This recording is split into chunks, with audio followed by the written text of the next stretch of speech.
Hello दोस्तों, स्वागत है आप सबका फिजिक्स वाला की दुनिया में। मैं हूं मोहन सिंह और आज मैं आपके लिए लेके आया बेटा पॉलीमर्स का लेक्चर नंबर 2, जो कि हमारा इस चैप्टर का लास्ट लेक्चर भी होगा। ठीक है, लास्ट लेक्चर में बेटा हमने पढ़ा था कि पॉलीमर्स क्या होते हैं, उनके टाइप्स ऑफ पॉलीमर्स पढ़े थे। और लास्ट में हमने पढ़ा था उसमें मैकेनिज्म, जिसमें हम फ्री रेडिकल मैकेनिज्म पढ़ा था, जिसमें हमारे पास 3 स्टेप थे: इनिशिएशन, प्रोपेगेशन एंड टर्मिनेशन। ये था हमारे पास एडिशन पॉलीमर्स के लिए। अब हम जो आज डिस्कस करने वाले हैं बेटा, उसमें हम क्या क्या डिस्कस करेंगे। एडिशन पॉलीमराइजेशन क्या होता है वो हमने पढ़ लिया था, उसके एग्जाम्पल वगैरह हम आज डिस्कस करेंगे। और नेक्स्ट है हमारे पास कंडेंसेशन पॉलीमराइजेशन। तो ये दो हम आज पढ़ने वाले हैं। ठीक है बेटा, तो चलिए स्टार्ट करते हैं बेटा। तो देखिए हमारे पास preparation of some important addition polymers, क्योंकि जो मैकेनिज्म थी वो हमने पढ़ ली थी भाई, जो हमने पढ़े था फ्री रेडिकल मैकेनिज्म उससे पढ़ ली थी। तो अब हमारे पास आता है, तो सबसे पहला आता है हमारे पास फर्स्ट पॉलीथीन्स। ठीक है, तो पॉलीथीन में हमारे पास दो टाइप की पॉलीथीन होती है। एक होता है लो डेंसिटी पॉलीथीन, जिसकी डेंसिटी कम होती है, और एक होता है हाई डेंसिटी पॉलीथीन, जिसकी डेंसिटी ज्यादा होती है। ठीक है, या हाई होती है। तो अब हमारे पास लो डेंसिटी पॉलीथीन कैसे बनाते हैं, हाई डेंसिटी पॉलीथीन कैसे फॉर्म करेंगे, और क्या क्या एप्लीकेशन है वो डिस्कस करेंगे। तो ये हमारे पास लो डेंसिटी पॉलीथीन। तो अगर मैं लो डेंसिटी पॉलीथीन की बात करता हूं तो इसमें क्या दे रखा है हमारे पास, it is obtained by the polymerisation of ethene. देखो पॉलीथीन है तो ऑब्वियस सी बात है कि पॉलीमराइजेशन तो इथीन का ही होगा, बस कंडीशन डिफरेंट डिफरेंट होगी। Polymerisation of ethene under high pressure of 1000 to 2000 atmosphere at a temperature of 350 to 750 Kelvin in the presence of traces of dioxygen और peroxide initiator। ठीक है, कुल मिला के बात यह है कि हाई टेम्परेचर और हाई प्रेशर की रिक्वायरमेंट होती है। और इंपॉर्टेंट बात यह कि कैटेलिस्ट के लिए या तो हम ऑक्सीजन यूज करते हैं या फिर पेरोक्साइड यूज करेंगे। क्लियर है बेटा। नेक्स्ट आता है हमारे पास low density polythene is chemically inert. Low density polythene कैसे होते हैं हमारे पास, केमिकली इनर्ट होते हैं, and tough but flexible and a poor conductor of electricity. Clear है बेटा, हमारे पास क्या होते हैं, जो लो डेंसिटी पॉलीथीन होते हैं केमिकली इनर्ट होंगे, टफ होंगे, बट फ्लेक्सिबल होते हैं हमारे पास। टफ का मतलब ये कि इजीली ब्रेक नहीं होंगे, बट फ्लेक्सिबल होंगे, मतलब एक्सपेंड हो सकती है चीजें। ठीक है, जैसे आपके पास पॉलीथीन जो होती है उसको अगर आप खींचोगे तो खिंचता जाएगा, बट ऐसा नहीं होगा कि तुरंत ब्रेक हो जाएगा, ऐसा नहीं होता। ठीक है, and poor conductor of electricity. Next हमारे पास it is used in the insulation के लिए यूज करते हैं क्योंकि पुअर कंडक्टर ऑफ इलेक्ट्रिसिटी है। Carrying wires and manufacture of squeeze bottles, toys and flexible pipes. ठीक है, इन सब के लिए यूज किया जाता है। देखो मैं आपको फिर से बता रहा हूं, छोटा सा चैप्टर है, एक लेक्चर हो गया हमारे पास 1 आवर के समथिंग का होता, और 40 to 45 मिनट्स का ये लेक्चर होगा हमारे पास। 2 लेक्चर छोटे छोटे हैं। और कॉम्पिटिटिव एग्जाम की बात करें तो एक क्वेश्चन आता है तो बहुत अच्छा आपके पास चांस है बेटा एक क्वेश्चन सही करने का, वो भी कम से कम टाइम में। एक तो प्रिपरेशन के लिए भी कम टाइम लग रहा है आपको एग्जाम में, और साथ ही साथ आपके लिए बेटा जो एग्जाम में जो सॉल्व करोगे उसमें भी कम टाइम लगेगा। तो 4 मार्क्स आपको प्रिपेयर करने में भी कम टाइम लग रहा है, साथ में सॉल्व करने में भी कम टाइम लगेगा, क्योंकि कोई कैलकुलेशन नहीं होती है। काफी बार ऐसा होता है कि मान लो कि आप अगर मैथ्स की बात करें या फिर फिजिक्स में बात करें कि छोटा सा चैप्टर है, एक क्वेश्चन आता है बट कैलकुलेटिव है वो। ठीक है भाई, क्वेश्चंस इजी आते हैं बट कैलकुलेटिव है, तो आप उसको 4 मार्क्स प्रिपेयर कर लोगे कि 4 मार्क्स का मेरे को आता है, बट एग्जाम में सोल्व करने के लिए आपको 2 मिनट लग जाए क्योंकि अगर लेंदी है। बट ये एक ऐसा चैप्टर है जहां पर ना तो प्रिपेयर करने में टाइम लग रहा है और ना ही एग्जाम में सॉल्व करने में टाइम लगेगा। तो बेटा इस चैप्टर को अच्छे से पढ़ लेना है। ठीक है, वैसे मैंने एनसीईआरटी पूरी आपको पढ़ा दी है, पूरा एनसीईआरटी ही पढ़ा रहा हूं, बट फिर भी आप एक बार एनसीईआरटी की रीडिंग और लगा ले तो आपको पता लग जाएगा कि सब कुछ पढ़ा रखा है। ठीक है भाई, चलिए तो ये हो गया हमारे पास लो डेंसिटी पॉलीथीन। नेक्स्ट है हमारे पास हाई डेंसिटी पॉलीथीन। क्या है बेटा, हाई डेंसिटी पॉलीथीन। तो हाई डेंसिटी पॉलीथीन में आपको याद है लीनियर होते हैं, तो it is formed when addition polymerisation of ethene, ये भी इथीन का ही होगा। ठीक है, takes place in a hydrocarbon solvent. तो अब इधर डिफरेंस आ रहा है हमारे पास, सॉल्वेंट क्या यूज होगा, hydrocarbon, in the presence of catalyst such as Ziegler Natta catalyst. Ziegler Natta catalyst पूछा हुआ है एग्जाम में, क्या होता है? AlC2H5 का होल थ्राइस, AlC2H5 का होल थ्राइस प्लस TiCl4, ये होता है हमारे पास जिगलर नट्टा कैटलिस्ट। क्लियर है बेटा? ये हो गया हमारे पास। तो इधर दे रखा है हमारे पास tri ethyl aluminium, and titanium tetrachloride, titanium chloride at a temperature of 333 to 343 kelvin and a pressure of 6 to 7 atmosphere. वहां पर 1000 to 2000 एटमोस्फेरिक प्रेशर था, इधर कम प्रेशर है। क्लियर है बेटा? तो लो प्रेशर है। और दूसरा ये कि सॉल्वेंट कैसा यूज किया जाता है? हाइड्रोकार्बन यूज किया जाएगा हमारे पास।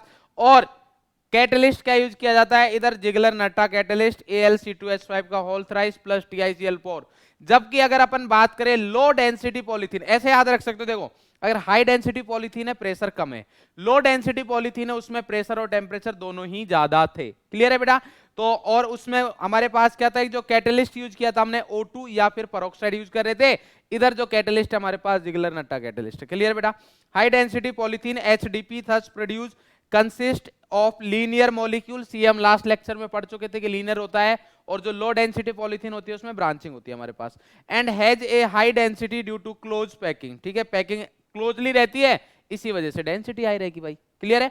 नेक्स्ट आता है हमारे पास it is also chemically inert, जैसा हमारे पास LDP लो डेंसिटी पॉलीथीन होता है, वैसे ही HDP केमिकली इनर्ट होते हैं, मोर टफ एंड हार्ड। तो उसके कंपेयर में मोर टफ और हार्ड होता है। It is use for manufacturing buckets, dustbin and bottles, pipes etcetera. आप देख सकते हो बकेट को ऐसे खींच नहीं सकते हो, टूट जाएगा। मतलब पॉलीथीन के कंपेयर में तो टफ होता ही है, हार्ड होता है। क्या होता है बेटा? हार्ड। क्लियर है बेटा? चलिए नेक्स्ट अगर अपन बात करें, ये हो गया हमारे पास पॉलीथीन के बारे में। अब सेकंड है हमारे पास ए हो गया है। ए था हमारे पास पॉलीथीन, पॉलीथीन में दो टाइप थे, HDP LDP, low density polythene and high density polythene. अब नेक्स्ट आता है हमारे पास पॉलीटेट्राफ्लोरोइथीन, जो कि हम पढ़ चुके हैं लास्ट क्लास में जब मैंने आपको बताया था कोपॉलीमर एंड होमोपॉलीमर। तो वही है बेटा हमारे पास, ये नया नहीं है इसमें कुछ भी। तो क्या दे रखा है हमारे पास? It is chemically inert, chemically inert होता है and resistant to attack by corrosive reagent. It is use in making oil seals and gasket and also use for non stick surface coated utensils. जो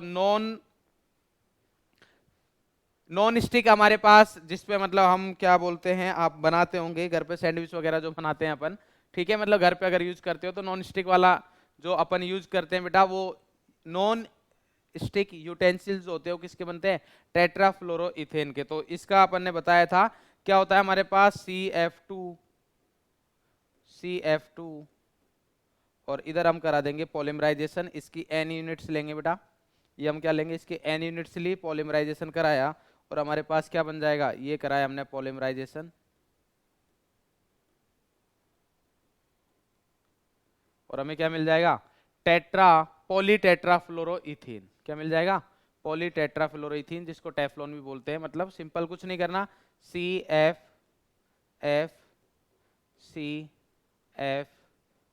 और बाकी के हमारे पास ये bond आ गए, इसको बोलते हैं टेफ्लॉन। ठीक है, क्या है बेटा? ये टेफ्लॉन या फिर पॉलीटेट्राफ्लोरोइथेन, पॉलीटेट्राफ्लोरोइथीन। क्लियर है बेटा? PTFE। क्लियर है? चलिए नेक्स्ट बात करते हैं बेटा, हमारे पास नेक्स्ट है सी में क्या दे रखा है? पॉलीएक्राइलोनाइट्राइल, PAN। ये भी मैं आपको बता चुका हूं बेटा, ये भी मैं आपको बता चुका हूं। ये है हमारे पास PAN, पॉलीएक्राइलोनाइट्राइल। ठीक है, एक्राइलोनाइट्राइल याद आया आपको? CH2 डबल बॉन्ड CH और ये आ गया हमारे पास CN। ये है पॉलीएक्राइलोनाइट्राइल। याद करो पॉलीएक्राइलोनाइट्राइल हमारे पास कहां पर और यूज करते थे हम? बताओ, पॉलीएक्राइलोनाइट्राइल हमने कौन सा कोपॉलीमर था? इतना भी हिंट दे रहा हूं मैं, कौन सा कोपॉलीमर था जहां पर हमने पॉलीएक्राइलोनाइट्राइल यूज किया था? तो याद करो जल्दी से, आपके दिमाग में आ गया होगा, अगर आ गया तो बेटा कमेंट बॉक्स में कमेंट करें।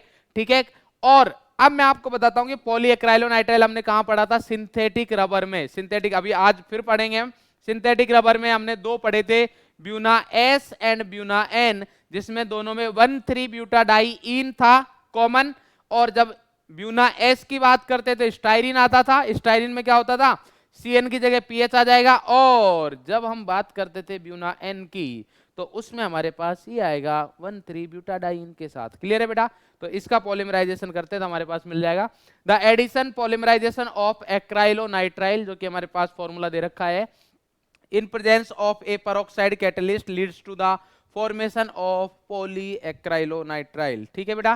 तो ये हमारे पास पेरोक्साइड कैटलिस्ट के प्रेजेंस में रिएक्शन करवाएंगे और हमें क्या मिल जाएगा, PAN मिल जाएगा। इधर है हमारे पास पॉलीमराइजेशन,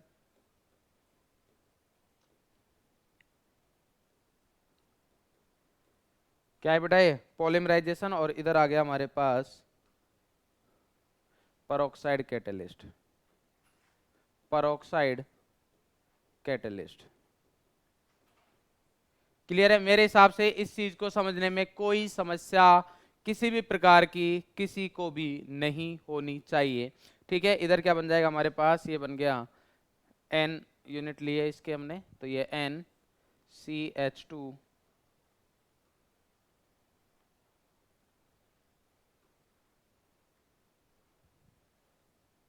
CH2 CH CN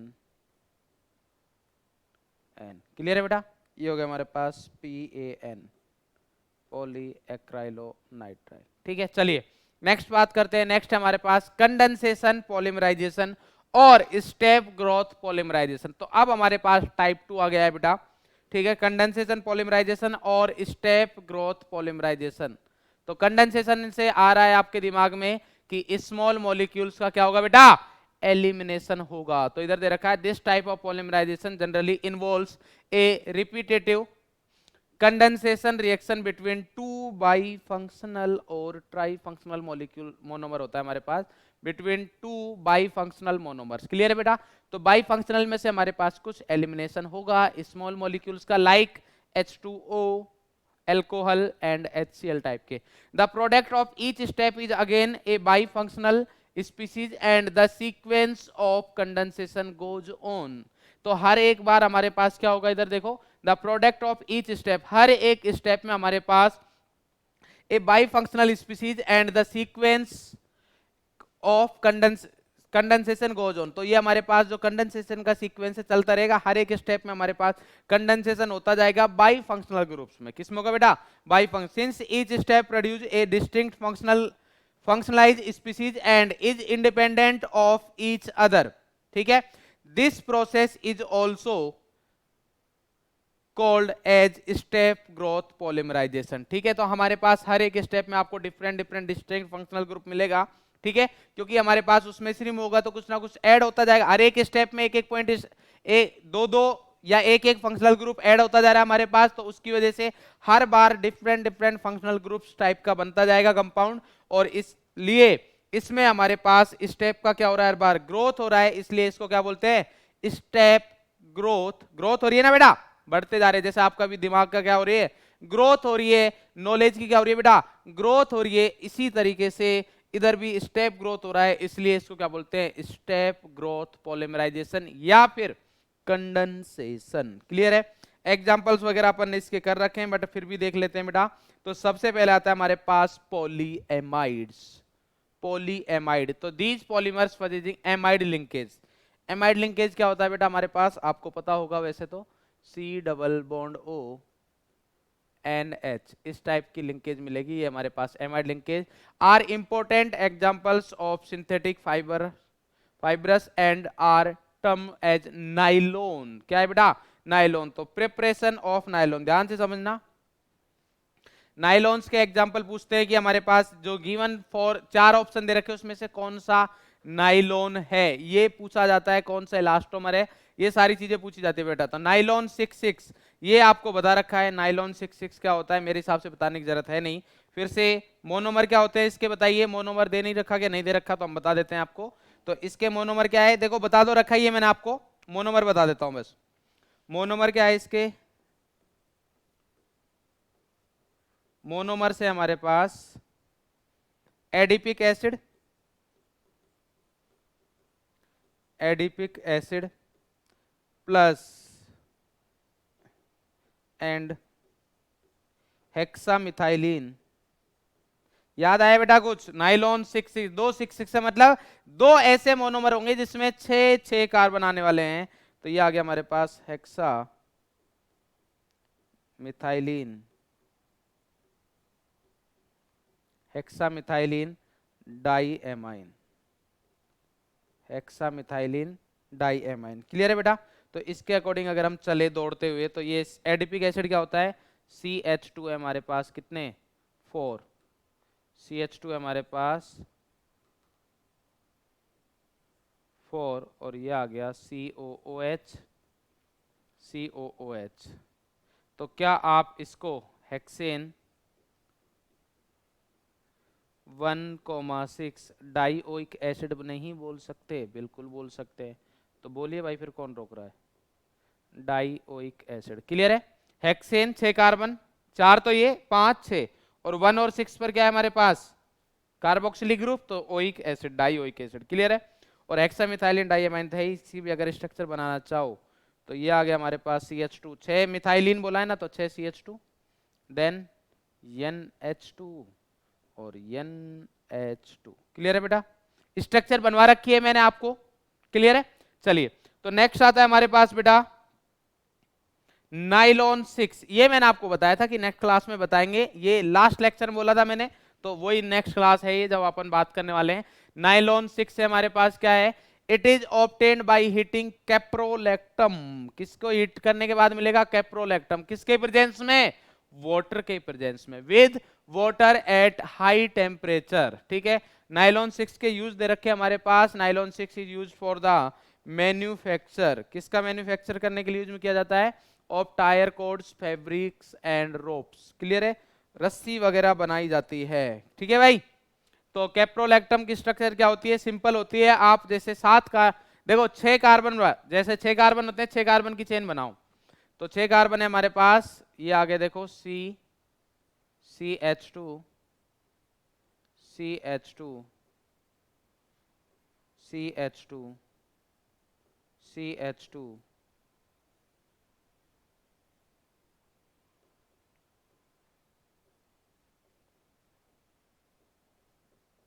कितने हो गए? 1 2 3 4 5 CH2। बस एक क्या आ जाएगा? NH। ये आ गया हमारे पास NH और इधर आ जाएगा C डबल बॉन्ड O। ये होता है हमारे पास caprolactam. 5 CH2 group, 1 CO, 1 NH। Clear है बेटा? तो इसको हम हीट करेंगे, इसकी N यूनिट लेंगे, पॉलीमराइजेशन करेंगे बेटा।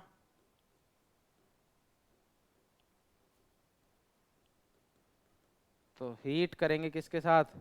H2O के साथ। तो आपको क्या करना है? कुछ नहीं करना, बॉन्ड को बस ओपन कर दो। इस बॉन्ड को ओपन करेंगे तो क्या मिल जाएगा हमें? C double bond O। इसके बाद है CH2 कितने? 5 और देन क्या है हमारे पास? NH N। ये आ गया हमारे पास नाइलॉन 6। क्या आ गया बेटा? नाइलॉन 6। याद रखेंगे,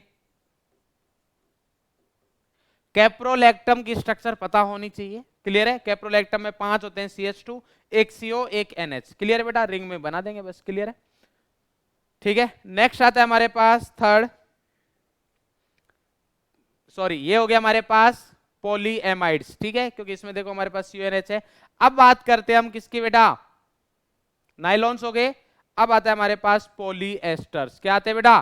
पॉलीएस्टर्स। पॉलीएमाइड हो गए, अब आ रहे हैं हमारे पास पॉलीएस्टर। ठीक है? इंपॉर्टेंट है, पॉलीएमाइड्स अलग होते हैं, पॉलीएस्टर्स अलग होते हैं। तो these are the poly condensation products of, ध्यान से समझना, किसके मिलेंगे बेटा? जब आपके पास पॉलीएस्टर की बात करो तो नेम से ही पता लग रहा है कि सर इधर जो बॉन्ड आएगा उसमें एस्टर टाइप का कुछ ना कुछ होना चाहिए। और याद करो एस्टर कब बनता था? सर एस्टर जब बनता था तब एल्कोहल की रिएक्शन हम कार्बोक्सिलिक एसिड के साथ करवाते थे, तब हमारे पास एस्टर का फॉर्मेशन होता था। तो वही होगा इधर। These are the poly condensation products of di carboxylic acid. दो क्यों है? क्योंकि आपको बताया था बाई फंक्शनल मोनोमर होना चाहिए। तो di carboxylic acids and diols, 2 OH आएंगे। क्लियर है बेटा? डेक्रोन और टेरिलीन जो कि आप पढ़ चुके हो, is the best known examples of polyesters. Dacron fibre जो है, जिसको हम टेरिलीन भी बोलते हैं, is crease resistant and is used in blending with cotton and wool fibers and also a glass reinforcing materials in safety helmets। तो जो आपके सेफ्टी हेलमेट्स वगैरह जो होते हैं बेटा, वो किसके बनते हैं हमारे पास? टेरिलीन के। किसके बनते हैं? टेरिलीन। और टेरिलीन की स्ट्रक्चर मैं आपको बता चुका हूं। इसके भी मोनोमर देख लेते हैं हमारे पास। Monomer of Terylene, monomers of Terylene या डेक्रोन, तो ये होते हैं हमारे पास। याद करो, डाइऑल कौन सा बताया था सर? वो आपने बताया था कौन सा सर? वही वाला। सर हमें पता है, हम बता नहीं रहे, बस हमें पता है, हम बता नहीं रहे, हम आपको चेक कर रहे हैं। आप बताओ सर, तब बताएंगे हम। बताओ भाई। चलो सर बता ही देते हैं। एक होता है हमारे पास, ऐसा कुछ होता है सर, CH2 और इधर OH, इधर OH। इसका नेम सर आप लिख दो। ठीक है भाई, आप बोल रहे हो इसलिए लिख रहा हूँ। Ethylene glycol. ठीक है, और दूसरा नेम भी लिख दो सर। ठीक है भाई, आप बोल रहे हो इसलिए लिख रहा हूं। इथेन 1,2 डाइऑल भी लिख सकता है यूपीएससी नेम, बिल्कुल। इथेन 1,2 डाइऑल, ये हो गया हमारे पास। और साथ में क्या है बेटा? एंड देखो भाई क्या है एंड में आएगा सर हमारे पास। कुछ ऐसा बनाया था आपने, 6 मेंबर्ड सी रिंग बनाई थी एक, जो बेंजीन जैसी दिख रही थी हमें, और उसमें सर ऐसा कुछ लगाया था जो COH जैसा दिख रहा था। ठीक है भाई, इसको क्या बोले थे हमने?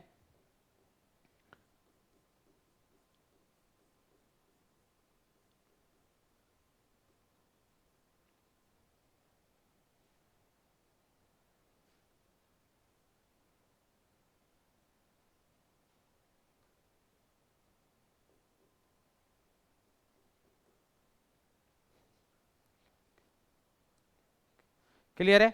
और दूसरा नेम क्या है? टरथेलिक एसिड हो गया बेटा। और दूसरा नेम है बेंजीन 1,4 पर क्या है? कार्बोक्सिलिक ग्रुप है, तो डाई कार्बोक्सिलिक एसिड। अब इधर डाउट हो सकता है, वैसे IUPAC का डाउट है, बट फिर भी क्लियर कर देता हूं कि सर इसका नेम तो ऐसे ओइक एसिड लगना चाहिए ना, जैसे आपने इधर लगाया। देखो सर, बेवकूफ नहीं बनाना है हमें, हमें आता है सर। जैसे आपने इधर ये इधर क्या लगाया? डाई ओइक लगाया है, तो उधर ओइक क्यों नहीं लगा रहे? तो इधर मैं ओइक इसलिए लगा रहा हूं क्योंकि देखो मैंने क्या लिखा है? हेक्सेन, मतलब 6 कार्बन, तो 4 ये 5 और 6, मतलब COH के कार्बन को मैंने काउंट किया है। बट अगर आप इधर बात करोगे तो देखो मैंने क्या लिखा है? बेंजीन। बेंजीन तो यही हो गया। क्या मैंने दोनों कार्बन काउंट किए? नहीं किए, इसलिए मेरे को बताना पड़ेगा कि मैंने बेंजीन के अलावा जो COH के कार्बन है वो इंक्लूड नहीं किए हैं। इसका मतलब कार्बोक्सिलिक लिखना पड़ेगा। कितने हैं? 2, तो डाई कार्बोक्सिलिक एसिड। क्लियर है बेटा? तो ये आ गया हमारे पास। चलिए भाई, बहुत अच्छी बात है। नेक्स्ट आता है हमारे पास फिनोल फॉर्मेल्डिहाइड पॉलीमर, या फिर आ गया बेकेलाइट, आ गया जिसका था आपको और हमें इंतजार। चलिए भाई, phenol formaldehyde polymers are the oldest synthetic polymers. These are obtained by condensation reaction of phenol with formaldehyde in presence of either an acid or base catalyst। Acid और बेस के साथ रिएक्शन करवाते हैं, ध्यान से समझना। The initial product could be linear product, ठीक है, जिसको हम क्या बोलेंगे? नोवोलेक। तो ये पूछ लेते हैं बेटा कि नोवोलेक क्या है हमारे पास, तो ये याद रखेंगे। और जिसका यूज क्या है बेटा? पेंटिंग वगैरह करने में यूज में आता है, पेंट्स में यूज आता है। ठीक है, bakelite is use for making comb. Comb समझ रहे हो ना? हमारा तो कॉम्ब यही है, देखो हाथी कॉम्ब है ना बाकी तो आपको पता ही है। ठीक है, bakelite is use for combs, ठीक है, फोनोग्राफ्स, रिकॉर्ड्स, इलेक्ट्रिकल स्विचेस जो मैंने आपको बताया था, and handles of various utensil, जो कि मैंने बताया था कुकर वगैरह के, मतलब जो भी जहां पर टेम्परेचर ज्यादा होता है ना, वहां पर जनरली हम बैकलाइट यूज किया जाता है। ठीक है, अब देखो हमारे पास कैसे होंगी सारी चीजें। तो सबसे पहले आता है हमारे पास फिनोल, दौड़ता हुआ आया भाई फिनोल, और फिनोल के पास आया फॉर्मेल्डिहाइड। तो फॉर्मेल्डिहाइड क्या होता है, HC double bond O H, acid नहीं फॉर्मेल्डिहाइड, ये आ गया। और किसके साथ हो रही है, देखो बेटा क्या बोला था उसने, उसने बोला था कि या तो H प्लस या फिर OH माइनस, तो कुछ भी हो सकता है, मैं H प्लस वाला बता देता हूं। अब अगर हमारा बात करें H प्लस की, तो H प्लस जैसे ही करेंगे तो मैं इधर थोड़ी सी मैकेनिज्म बताने का ट्राई करता हूं। मैकेनिज्म बिल्कुल टफ नहीं है, बहुत इजी है। तो मैकेनिज्म कहाँ बताई जाए सर, कहीं भी बता दो, कहाँ बताई जाए बताओ, इधर ही बता देता हूँ। देखो कहानी बिल्कुल सिंपल सी है, कहानी कैसी है, बिल्कुल सिंपल सी है। क्या हो रहा है, ये हमारे पास है HC डबल बॉन्ड OH, और अगर H प्लस कहीं से आएगा, मतलब कहीं पर आएगा, तो वो सिर्फ एक ही जगह है, इधर। तो ये बन गया हमारे पास HC डबल बॉन्ड O, ये आ गया H, इस पर आया प्लस चार्ज और इधर आ गया H। जैसे ही ऐसे आया तो ये बॉन्ड कैसे रोटेट होगा, ऑक्सीजन के ऊपर प्लस चार्ज है, इधर आगे आ जाएगा हमारे पास प्लस। अब ये बन गया हमारे पास इलेक्ट्रोफाइल, तो इसको क्या लिख सकते हैं हम, इसको ये इलेक्ट्रोफाइल हो गया इस कार्बन प्लस पर।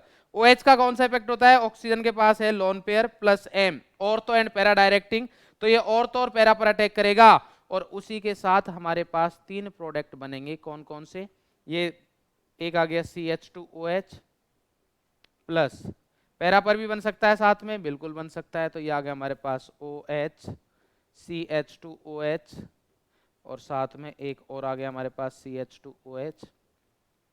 और भी दूसरे औरतों पे भी लग सकता है, बिल्कुल लग सकता है, तो लगाए भाई। ये आ गया हमारे पास फिनॉल, ये आ गया CH2OH, ये भी आ गया CH2OH,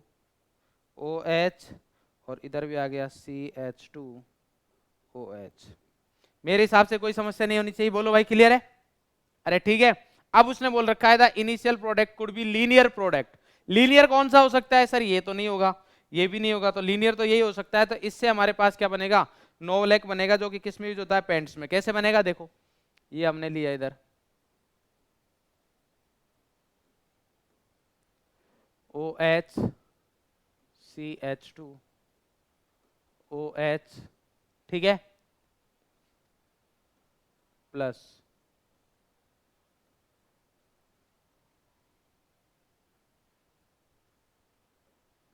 OH, या इधर ही N लगा देता हूं मैं, इधर ही N लगा देता हूं। ये हो गया हमारे पास, पॉलीमराइजेशन करवाएंगे इसका।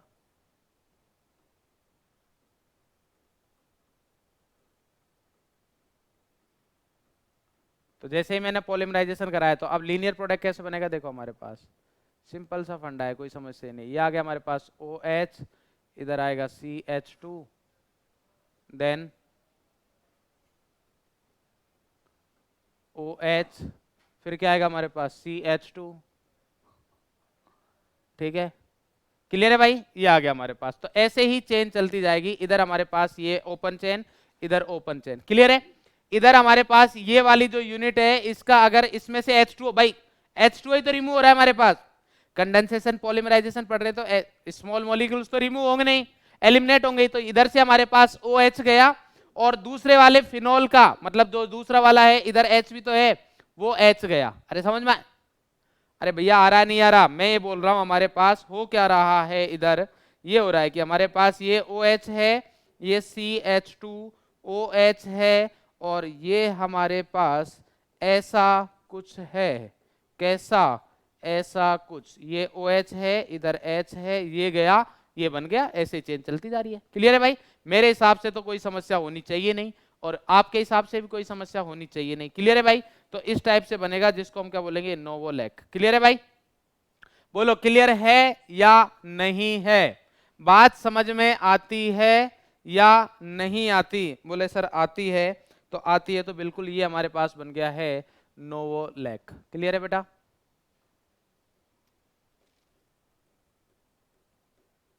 और अगर मैं इसका कर देता हूं पॉलीमराइजेशन, इसका क्या कर देता हूं बेटा, पॉलीमराइजेशन अगर मैं कर देता हूं,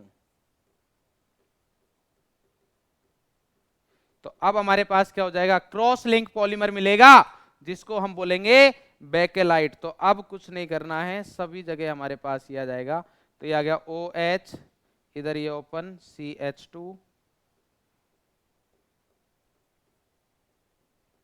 OH, CH2, ऐसे चलता जाएगा, इधर भी हमारे पास CH2 आएगा। बोले सर ये कहाँ से आया? देखो ये सारे बहुत सारे हैं ना हमारे पास, तो बने हुए हैं, तो कोई समस्या ही नहीं है। ठीक है, तो ये आ गया हमारे पास CH2, इधर आ गया पैरा पर OH, इधर ये CH2, ये आ गया OH। ठीक है,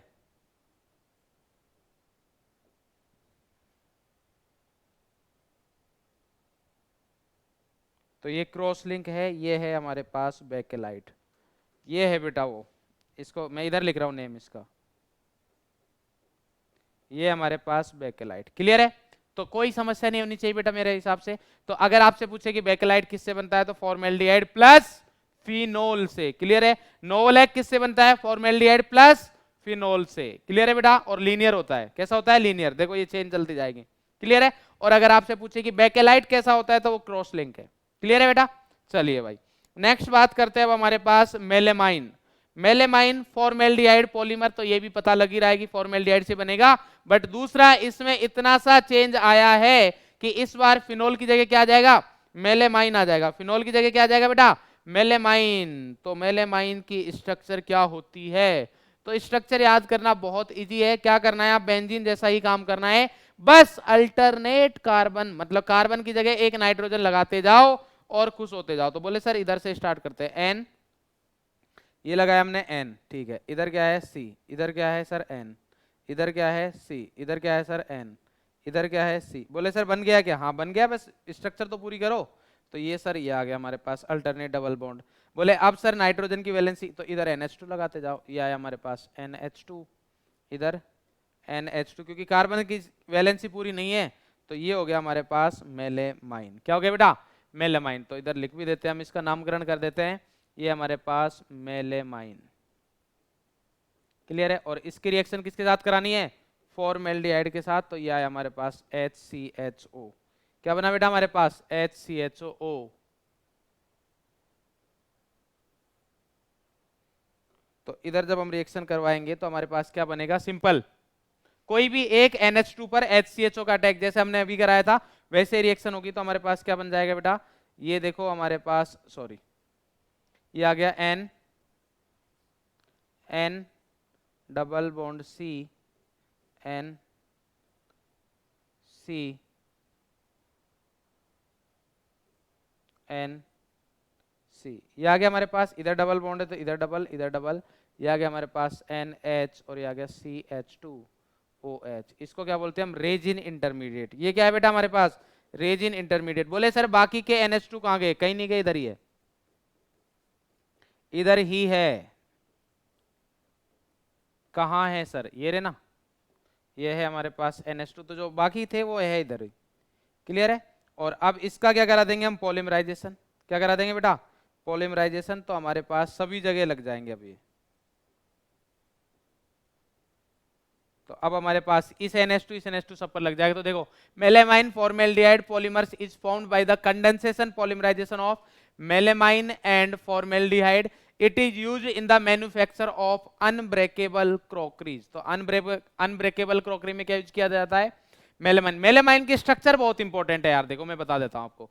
मेलेमाइन जो है उसकी स्ट्रक्चर बहुत इंपॉर्टेंट है। नंबर ऑफ CN बॉन्ड पूछ लेता है, पाई बॉन्ड पूछ लेगा, ठीक है, और कुछ भी पूछ सकता है। नंबर ऑफ नाइट्रोजन एटम पूछ लिए उसने, नंबर ऑफ कार्बन एटम पूछ लिए, नंबर ऑफ हाइड्रोजन एटम पूछ लिए, कुछ भी पूछ सकता है, आपको पता होना चाहिए। तो इधर जब हम बनाएंगे तो ये आ गया हमारे पास melamine, N N C C N N C, ये आ गया हमारे पास, ये डबल, ये डबल, ये डबल, इधर आ गया NH CH2 NH CH2 NH, ये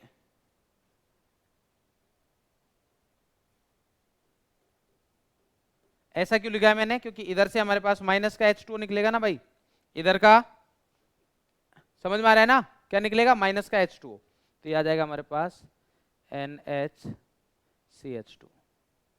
क्लियर है? तो ये आ गया हमारे पास मेलेमाइन पॉलीमर। इसको क्या बोलेंगे?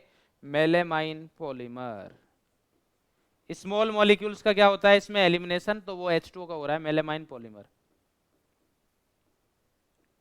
क्लियर है भाई? चलिए नेक्स्ट है हमारे पास, अब हम बात करेंगे बेटा रबर के बारे में। किसके बारे में बात करेंगे?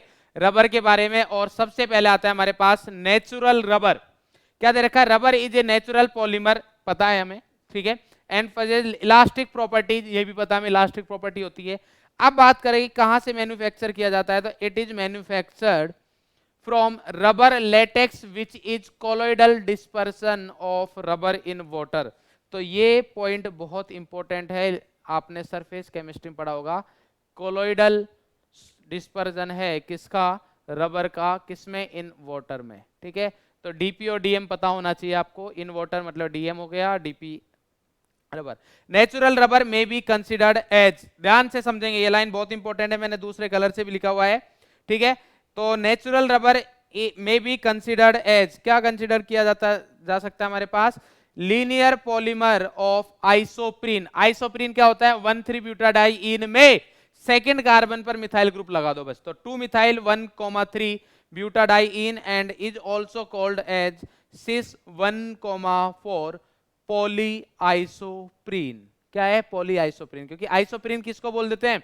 इसको आइसोप्रीन भी बोलते हैं, ठीक है।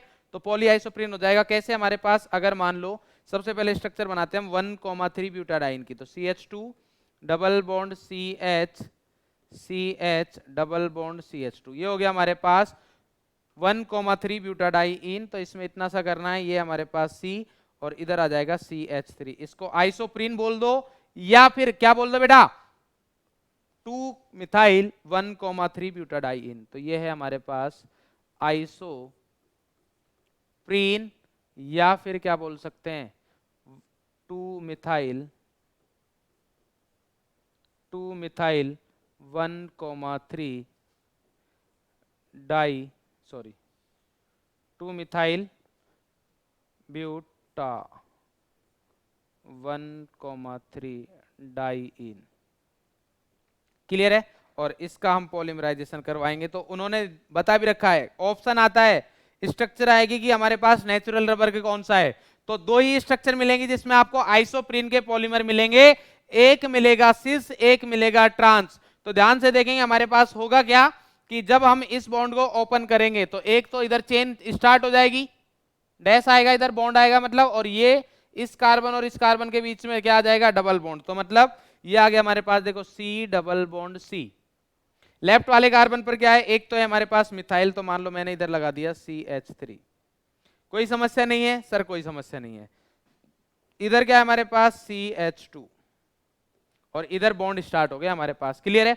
अब क्या होगा हमारे पास? ये है हमारे पास सिस, तो ये आएगा H, सॉरी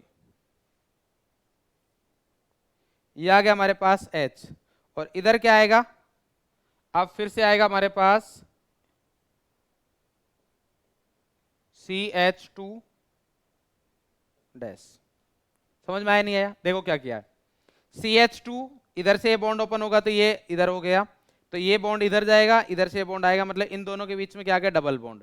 लेफ्ट वाले कार्बन पर एक CH3 एक CH2, एक CH3 एक CH2।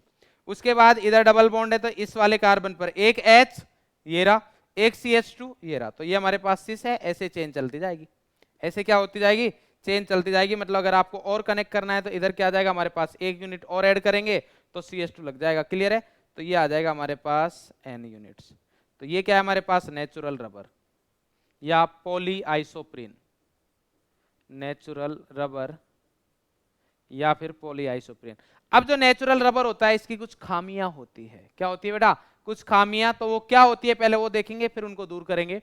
तो the cis polyisoprene molecules consist of various chains held together by weak van der Waals interactions and has a coiled structure, thus it can be stretched like spring and exhibits elastic properties। क्या है बेटा? Elastic properties. अब बात करते हैं हम, देखो vulcanization of rubber. किसकी बात करेंगे? Vulcanisation of rubber. क्यों जरूरत है इसकी ये देखते हैं। तो natural rubber becomes soft, natural rubber becomes soft कब? एट हाई टेम्परेचर, जब 335 केल्विन से ज्यादा टेम्परेचर होगा तो उस पे कैसा हो जाता है? सॉफ्ट हो जाता है। बट जब हमारे पास टेम्परेचर कितना है, एट लो टेम्परेचर, ब्रिटल कब हो जाएगा बेटा, लो टेम्परेचर पर क्या हो जाएगा हमारे पास, brittle, and brittle at low temperature, ठीक है। तो सोज हाई वाटर एब्जॉर्प्शन, क्या करेगा बेटा, ये हाई वाटर एब्जॉर्प्शन प्रॉपर्टी होती है, इसकी कैपेसिटी होती है, वाटर को हाईली एब्जॉर्ब करता है, मतलब ज्यादा अमाउंट में। It is soluble in non polar solvent, obvious सी बात है, नॉन पोलर सॉल्वेंट में तो हमारे पास क्या रहेगा, ये सॉल्युबल रहेगा ही रहेगा। उसका रीजन क्या है, बिकॉज ऑर्गेनिक है, तो ऑर्गेनिक वाले तो नॉन पोलर में ही रहेंगे, ठीक है। And is non resistant to attacked by oxidising agent, तो नॉन रेजिस्टेंट है, मतलब ऑक्सीडाइजिंग एजेंट से क्या हो जाएगा, डिस्टर्ब हो जाएगा या ऑक्सीडाइज हो जाएगा।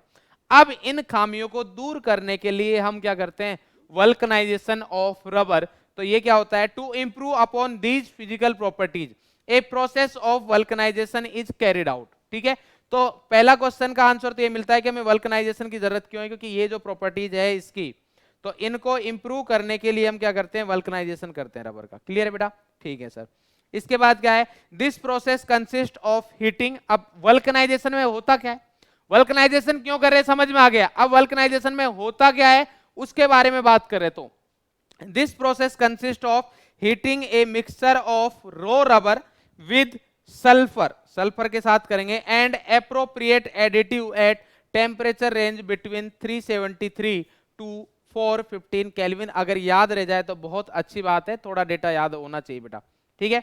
On vulcanisation sulphur forms cross link. अब देखो सल्फर फॉर्म्स क्रॉस लिंक कहां पर, at the reactive site of double bonds. Reactive sites of double bond कहां है, reactive sites of double bond कहां है, reactive sites of double bond तो इधर ही है। Reactive sites of double bond कहां है, ये रही हमारे पास, यही है बेटा reactive sites of double bond, तो इधर ही आएगा हमारे पास। क्लियर है, तो इधर आएगा हमारे पास, हाँ इधर थे हम, reactive sites of double bonds and thus the rubber gets stiff. तो अब हमारे पास स्टिफ हो जाएगा। In the manufacture of tyre, in the manufacture of tyre rubber 5% sulphur करते हैं। वल्कनाइजेशन में क्या यूज किया जाता है बेटा, 5% सल्फर यूज किया जाता है। तो इसमें जो हमारे पास स्ट्रक्चर आती है, तो देखो कैसी स्ट्रक्चर थी हमारे पास, ये था CH2, इधर क्या था हमारे पास C, और इधर था CH2, इधर था C, और इधर आ गया हमारे पास CH3, इधर था CH, और इधर था CH2, ऐसे था बेटा।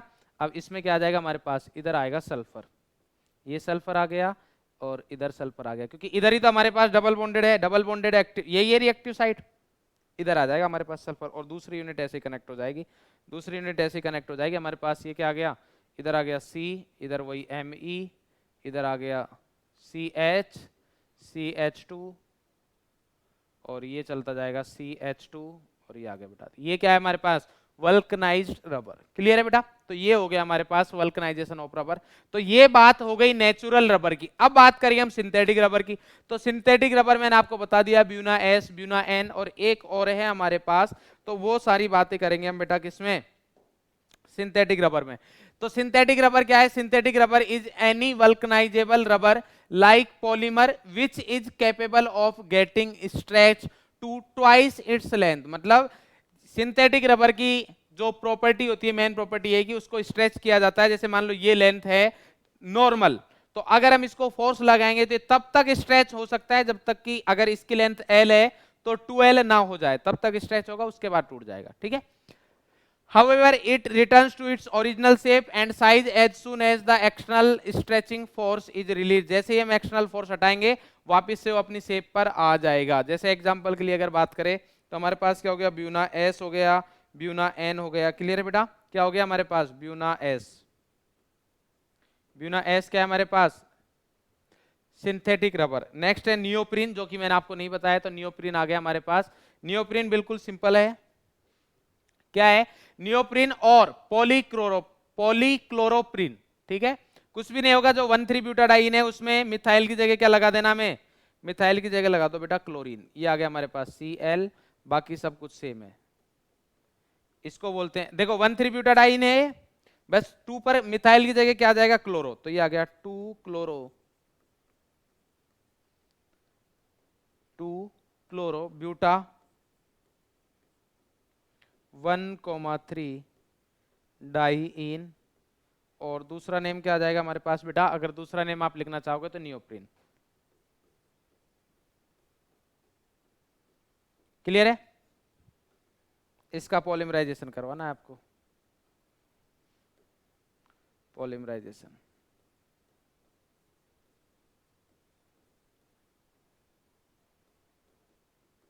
तो क्या बन जाएगा हमारे पास,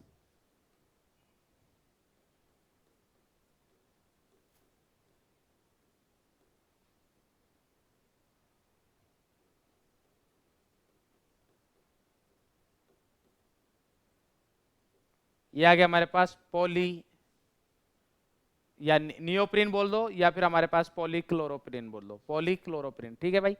तो it is used for manufacturing of conveyor belts, gaskets and horses. ठीक है, ये इसके यूजेज है बेटा। अब आते हैं हमारे पास लास्ट टॉपिक है हमारे पास, बायोडिग्रेडेबल पॉलीमर्स। तो बायोडिग्रेडेबल पॉलीमर्स क्या होते हैं? देखो हमारे पास जो पॉलीमर्स होते हैं वो क्या होते हैं, जो हमारा एटमॉस्फेयर है, ठीक है, उसके लिए बेटा खतरनाक होते हैं, क्योंकि वो डिग्रेड नहीं होते, बायोडिग्रेडेबल नहीं होते हैं। मतलब ये है कि हमारे पास वो जो एटमॉस्फेयर है उसके लिए खतरनाक होते हैं, पॉल्यूशन बढ़ता जाता है, जिससे कि आपको पता है बीमारियां वगैरह होती है। तो हम कुछ ऐसे पॉलीमर बनाते हैं, ठीक है, जिनका यूज वही होगा जो हमारे पास नॉन बायोडिग्रेडेबल है, बट वो एटमॉस्फेयर के लिए हमारे पास हार्मफुल होते हैं। तो उनको, उनकी जगह हम बायोडिग्रेडेबल पॉलीमर बनाते हैं, जो हार्मफुल नहीं रहेंगे, नेचर के लिए हार्मफुल नहीं रहेंगे, और काम वही करेंगे जो नॉन बायोडिग्रेडेबल कर रहे थे। ठीक है, तो उसका हमारे पास एक एग्जांपल है poly beta hydroxy valerate PHBV। तो ये क्या है? It is obtained by the copolymerization. Copolymerization क्यों बोल रहे हैं? ये बोलते हैं, आपके दिमाग में आ गया होगा कि सर जो मोनोमर यूनिट है वो डिफरेंट होंगी of 3 hydroxy butanoic acid and 3 hydroxy pentanoic acid. तो 3 हाइड्रोक्सी ब्यूटेनोइक एसिड, तो 3 हाइड्रोक्सी ब्यूटेनिक बनाओगे तो 1 1 2 3 COOH। ये आ गया हमारे पास 1 2 3 पर, क्या आ गया हमारे पास OH, और ये आ गया हमारे पास H3HCH2। ठीक है, और दूसरा क्या हमारे पास, दूसरा सिंपल दे रखा है 3 पे, वही सेम है हाइड्रोक्सी, और इस बार पेंटेनोइक एसिड है, तो ये आ गया CH3 CH2 COH CH2 C double bond OH। इसके पॉलीमराइजेशन से बनेगा तो इधर N इधर भी N। ठीक है, और जब पॉलीमराइजेशन करेंगे तो सिंपल सा फंडा है, जब हमारे पास इन दोनों की रिएक्शन हो रही है तो कहानी तो सेम है। कहानी सेम क्या है कि हमारे पास जब रिएक्शन होगी तो एस्टरिफिकेशन ही होना है। तो अगर मैं इस वाले में बात करूं हमारे पास, तो देखो क्या बनेगा, ये आ गया हमारे पास CH, इधर आ गया O, ये O चला गया इधर, तो इस पर क्या है हमारे पास, CH पर एक CH3 है, देन आएगा हमारे पास CH2, और ये आ गया C डबल बॉन्ड O। ये तो हमारे पास ये वाला पार्ट है। क्लियर है भाई? ये वाला पार्ट यूज किया। अब इधर COH है, तो इधर का जाएगा हमारे पास OH, और इसका जाएगा O।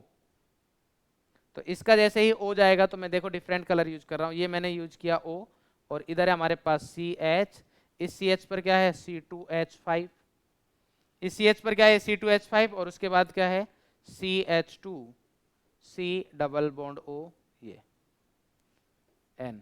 अब मैंने ऐसा क्यों यूज किया, ध्यान से देखो, COH ग्रुप से क्या रिमूव हो रहा है, OH, तो इधर OH नहीं है, OH वाले ग्रुप से क्या जा रहा है H, तो इस पर OH नहीं है। क्लियर है बेटा? तो ये हमारे पास आ गया PHBV। ये क्या है हमारे पास PHBV। क्लियर है बेटा?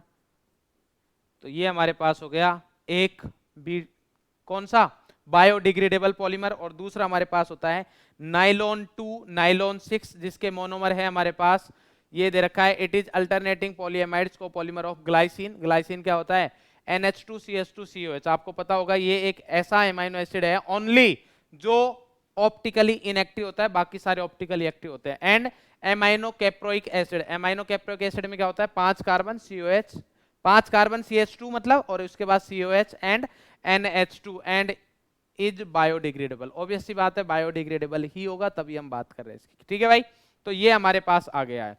तो ये है हमारे पास इस चैप्टर के बारे में। इसके बाद आपके लास्ट में एनसीईआरटी में एक टेबल दे रखी है जो कि आपके पास इस प्रकार से है, जिसमें नेम ऑफ पॉलीमर्स दे रखे हैं। इधर इधर क्या है बेटा, नेम ऑफ पॉलीमर है, इधर इनके मोनोमर दे रखे हैं, जैसे पॉलीप्रोपीन है तो मोनोमर प्रोपीन होगा, पॉलीस्टाइरीन है स्टाइरीन हो गया, पीवीसी, ये सारे बता रखे हैं मैक्सिमम। ठीक है, जो नया आया हमारे पास एक है यूरिया फॉर्मेल्डिहाइड रेजिन, एक है हमारे पास ग्लिप्टल। ठीक है बेटा, ये बता रखा है मैंने। तो ये सारे हैं और ये इनके यूजेस दे रखे हैं। क्लियर है बेटा? तो इस तरीके के साथ हमारा जो चैप्टर का होता है अंत। ठीक है, चैप्टर बेटा हमारा फिनिश हो गया है। इसके बाद अब आपको जो नेक्स्ट लेक्चर मिलेगा वो मिलेगा केमिस्ट्री इन एवरीडे लाइफ। ठीक है, जो कि हमारा लास्ट चैप्टर होने वाला है। ठीक है, मैं बेटा फिर से बोल रहा हूं आप सभी को कि एक बार एनसीईआरटी रीड लगा लेना, 2 बार नोट्स पढ़ लेना, आप किसी भी एग्जाम के पीवाईक्यूज निकाल लेना, किसी के भी, चाहे आप मतलब बोर्ड्स के देख लेना, ठीक है, नीट के देख लेना, मेंस के देख लेना, एडवांस के देख लेना, सारे हो जाएंगे, मैक्सिमम हो जाएंगे। एडवांस के हो सकता है कुछ ना हो, 1-2, ठीक है, बाकी आपके सारे क्वेश्चंस बन जाएंगे। तो आप समझ सकते हो कि इतना सा स्टडी करने के बाद भी आपको जो आउटपुट आ रहा है वो उतना ही आएगा जितना एक बड़े चैप्टर को पढ़ने के बाद आ रहा है। ठीक है, तो बेटा जितना अच्छे से चीजों को कर सकते हो करिए। और इसी के साथ हमारा एनसीईआरटी का भी मेरी साइड से सिलेबस कंप्लीट हो गया है।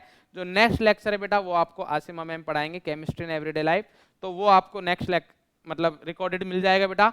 तो ऑल द वेरी बेस्ट। ठीक है, बस मैं यही चाहूंगा कि बेटा आप इसका मैक्सिमम यूज ले, ठीक है, अच्छे से अपना एनसीईआरटी कर ले, जिससे कि आपको बोर्ड्स में अच्छे मार्क्स मिले, साथ ही साथ कंपेटिटिव एग्जाम में भी बेटा बहुत अच्छा कर पाओ। क्योंकि जिसका एनसीईआरटी केमिस्ट्री का मेनली अच्छा है तो वो किसी भी कंपेटिटिव एग्जाम में केमिस्ट्री की वजह से तो नहीं रुकेगा। ठीक है, तो बेटा बस मेरा यही कि ऑल द वेरी बेस्ट, अच्छे से पढ़ो, अच्छे से पढ़ते रहो, मुस्कुराते रहो, स्वस्थ रहो। Thank you.